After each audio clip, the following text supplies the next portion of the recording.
I continue my reading of Pope Benedict XVI's Encyclical letter entitled Caritas in Veritate, which is to say, integral human development in charity and truth. I begin this segment at number 64 in chapter 5. I shall read numbers 64, 65 and 66.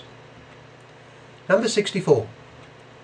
While reflecting on the theme of work, it is appropriate to recall how important it is that labour unions, which have always been encouraged and supported by the Church, should be open to the new perspectives that are emerging in the world of work. Looking to wider concerns than the specific category of labour for which they were formed, union organisations are called to address some of the new questions arising in our society. I am thinking, for example, of the complex of issues that social scientists describe in terms of a conflict between worker and consumer. Without necessarily endorsing the thesis that the central focus on the worker has given way to a central focus on the consumer, this would still appear to constitute new ground for unions to explore creatively. The global context in which work takes place also demands that national labour unions, which tend to limit themselves to defending the interests of their registered members, should turn their attention to those outside their membership, and in particular to workers in developing countries where social rights are often violated.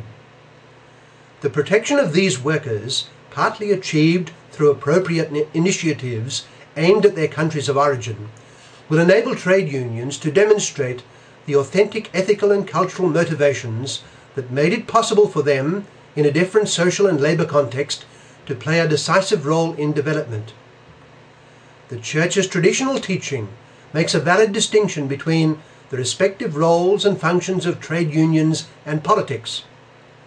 This distinction allows unions to identify civil society as the proper setting for their necessary activity of defending and promoting labour, especially on behalf of exploited and unrepresentative workers, whose woeful condition is often ignored by the distracted eye of society.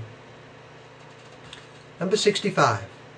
Finance, therefore, through the renewed structures and operating methods that have to be designed after its misuse, which wreaked such havoc on the real economy, now needs to go back to being an instrument directed towards improved wealth creation and development.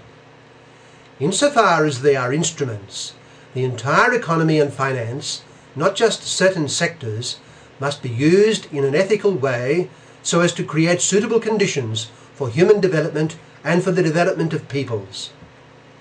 It is certainly useful, and in some circumstances imperative, to launch financial initiatives in which the humanitarian dimension predominates.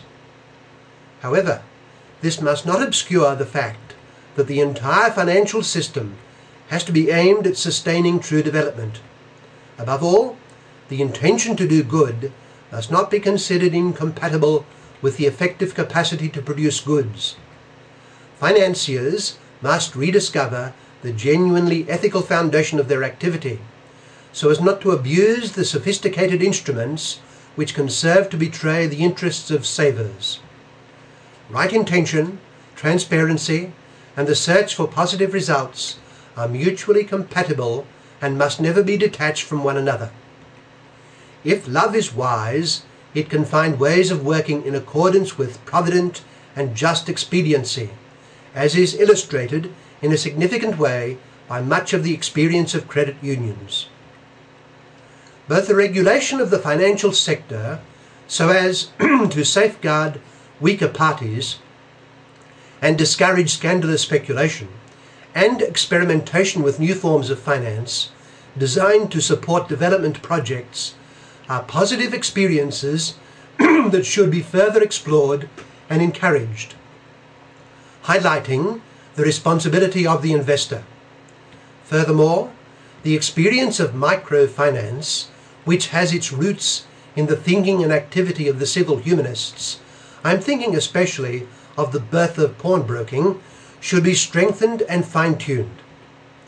This is all the more necessary in these days when financial difficulties can become severe for many of the more vulnerable sectors of the population, who should be protected from the risk of usury and from despair. The weakest members of society should be helped to defend themselves against usury, just as poor peoples should be helped to derive real benefit from microcredit in order to discourage the exploitation that is possible in these two areas.